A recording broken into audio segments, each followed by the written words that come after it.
Bom dia, pessoal. Tudo bom com vocês? Que Deus abençoe a vida de cada um de vocês. Pessoal, estou gravando de novo aqui do meu serviço. Eu tinha um antigo canal e nesse canal eu às vezes gravava lá da Pedra do Frade. Quando o tempo melhorar, né, quero gravar de vários lugares também, ali da praia, lugares que a gente às vezes vai sozinho para meditar um pouco, para ver a natureza de Deus. É muito bom, né? Nesses tempos estressantes que a gente vive aí, é bom às vezes a gente fazer uma caminhada solitária ou então com a companheira, né? Amém. Mas falando em Pedra do Frade, pessoal, eu desde criança, que eu me conheço por criança aqui na cidade de Laguna, eu sempre fui naquela Pedra do Frade. Mas eu nunca olhei ela com os olhos que eu estou olhando agora, né? Agora, como cristão, que a gente lê a Bíblia e tal. Aquela pedra não é uma formação natural da natureza, né? Não é uma formação natural. É uma pedra de toneladas em pé e outra pedra que pesa também toneladas em cima. Não é uma formação natural das rochas, não é uma formação natural da natureza, não é fruto da erosão, fruto do tempo nas rochas, não é. Um homem normal, comum como nós, medianos aí de 1,80m, 1,70m, 1,75m, pesando 100, 110, 80, 70 quilos, jamais conseguiria naturalmente empilhar uma pedra sobre outra, como está lá na Pedra do Frade. Contando-se que aquela pedra tem milhares de anos, né, que é bem conhecido que ela não é uma pedra que apareceu agora, mas está lá há milhares de anos, então nós sabemos que há milhares de anos atrás não havia maquinário que tivesse a capacidade de erguer aquelas pedras e botar uma em cima da outra. Depois disso aí eu voltei lá na Pedra do Frade e comecei a observar não somente a Pedra do Frade, mas também ao seu entorno, ao redor. E eu vi ali já marcas pontilhadas, como se alguém fosse cortar da rocha que está lá, a rocha original que está lá, como se fosse cortar mais uma outra lasca de pedra aí de não sei quantas mil toneladas. Tem várias marcações lá que indica que iriam já cortar novamente. Agora veja bem uma coisa, a Pedra do Frade faz parte daqueles megalitos antigos, né? Construções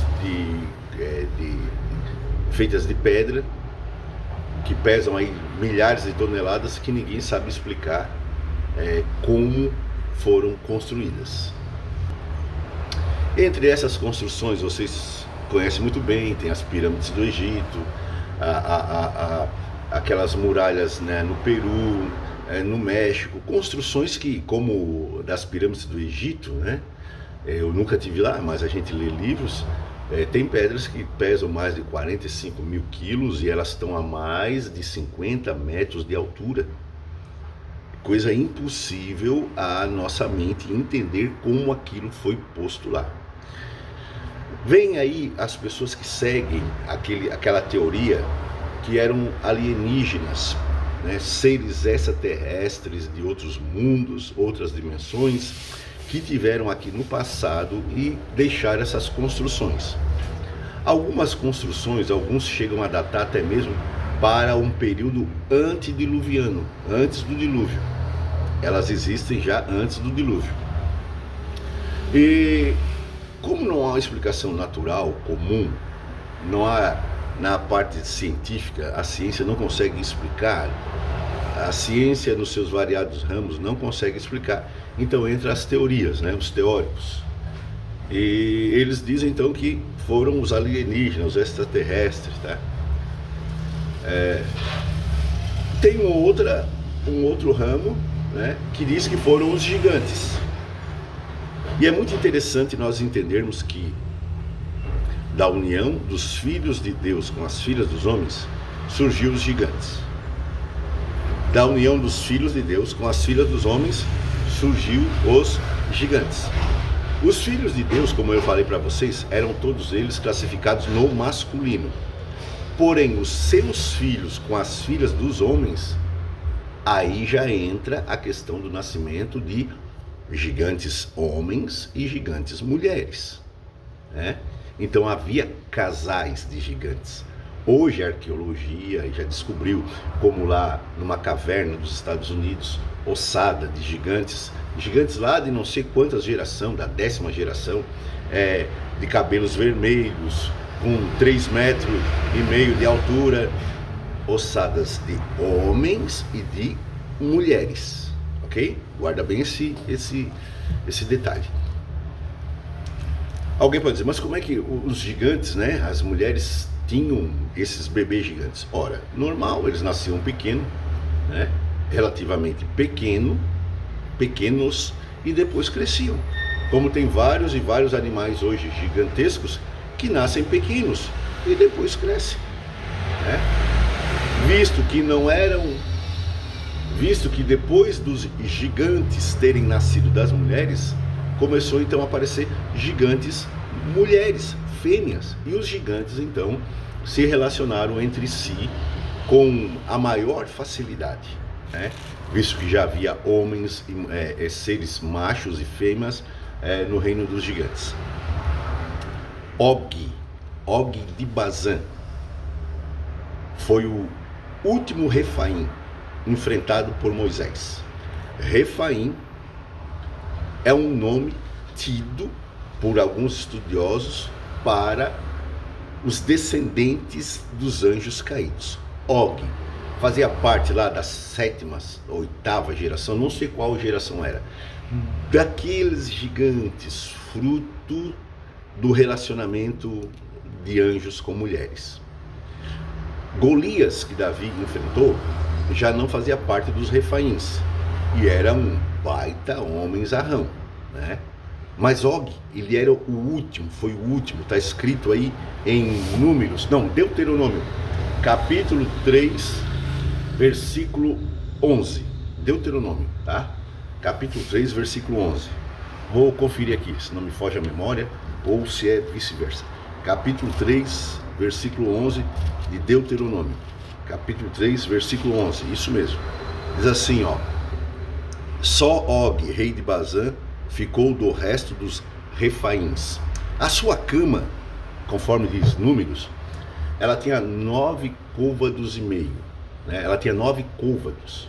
Isso, levando em conta que o côvado variava de 45 centímetros, côvado era daqui até aqui, variava de 45 centímetros, alguns de 50 centímetros. Arredondando, daria mais ou menos uma cama de 4,5 metros de comprimento para 2 metros de largura. Essa era a cama do rei Og, toda de ferro. E este rei, ele não era da primeira geração de gigantes, refaíns. Ele já era da última geração. Quando Moisés mandou os espias ver a terra prometida, os espias vieram falando de 3 irmãos, Sesai, Aimã e Talmai, os filhos de Enaque, os refaíns. Os espias disseram que, ao se comparar com os gigantes, os gigantes, viram os espias como se fossem gafanhotos. E os espias, ao se deparar com os gigantes, se sentiram na presença deles como se fossem gafanhotos. Tá? Quando os espias citaram o nome dos 3 irmãos, Aimã, Sesai e Talmai, toda a tribo de Israel se desesperou e caiu em desespero e queria apedrejar Moisés. Olha, 3 homens, 3 irmãos, botaram medo em todo o exército de Israel. Então, aqueles gigantes da primeira, segunda e terceira geração eram infinitamente maiores e infinitamente mais fortes do que os gigantes da última geração, que no caso era Og, que dormia numa cama de 4,5 metros. Se ele dormia numa cama de 4,5 metros, com certeza ele não tinha 3 metros. Ele tinha para mais de 4 metros. Com toda certeza. Uma cama de 2 metros de largura, ele deveria ser um baita homenzarrão. Israel só conseguiu vencer, por quê? Porque Deus estava com eles. Golias, lá na frente, que já não era mais, não fazia mais parte daquela linhagem pura de gigantes, ele desafiava todo o exército de Israel para encontrar um homem capaz de lutar contra ele. Não havia. Se não fosse Davi pela fé, também não teria vencido. Com habilidade humana, sem o incremento da fé, ele também não teria vencido. Então nós chegamos à conclusão, é fato, na modernidade, nos anos 1900, um instituto americano chamado Smithsonian é um instituto que eles colecionavam achados arqueológicos antigos. Aquele instituto, ele tem 2 filmes falando dele, né? Uma Noite no Museu 1 e Uma Noite no Museu 2, né? Que relata a atividade do Smithsonian. No governo do Barack Obama, esse instituto foi denunciado porque eles estavam coletando no mundo inteiro resto de ossadas encontradas dos gigantes e estavam destruindo. Olha aí, estavam destruindo. Instituto Smithsonian dos Estados Unidos foi processado no governo Barack Obama por destruir ossada de gigantes. Por que será, né? O que será que eles estavam querendo destruir, né? Fica aí essa pergunta. Então, esses gigantes da última geração, do caso de Og, eu não acredito que teriam também a força natural para fazer monumentos como as pirâmides do Egito. Mas os gigantes da primeira, da segunda ou da terceira geração, até antes do dilúvio, aqueles sim. Aqueles poderiam levantar uma pedra desta de milhares de toneladas como se fosse um pedaço de isopor. Porque eu falei aqui bem calmamente, bem detalhadamente, para você ter ter como comparar os gigantes da primeira geração, segunda, terceira, quarta, com os gigantes da última geração. Porque Moisés já está vivendo aí há milhares de anos depois do dilúvio, ok? Depois do dilúvio. E ainda encontrava-se um indivíduo ali chamado Og, rei de Bazã. Olha bem, hein? Viu? Como a Bíblia nos dá prova de que realmente esses gigantes, eles eram algo sobre-humano e sobrenatural. Não era uma coisa natural, da natureza, criada por Deus. Então agora eu sei o mistério da Pedra do Frade. Eu até comprei um livro de um escritor aqui lagunense, que ele criou, ele é um livro de ficção, né? Que fala sobre a Pedra do Frade, né? E aí ele bota ali um alienígena ali ao lado da Pedra do Frade. Por quê? Porque a única explicação plausível que existe até agora, né? Pelo menos que eu tenha lido, visto, escutado, e você também, na TV, nos programas, é que esses monumentos que hoje estão aí em pé, ainda hoje, que estão aí há milhares e milhares e milhares e milhares e milhares de anos, a única explicação plausível para o aparecimento deles é esta: ou foram realmente obra dos alienígenas, dos extraterrestres, ou então dos gigantes. Alguns dizem que os xamãs, bruxos, magos do passado tinham poder, né, para fazer com que essas pedras levitassem, tirando a grande massa pesada delas, e fazer como que elas levitassem com o peso de uma folha de papel ou de uma folha de isopor. Nesse século moderno agora, nesse tempo moderno, um americano, ele fez uma construção num terreno, não sei se era dele. À noite, ele não permitiu que ninguém gravasse, que ninguém filmasse. Ele só pediu corda, ele só usou corda e estaca. E ele fez uma construção de menor envergadura, mas também surpreendente para nós, né?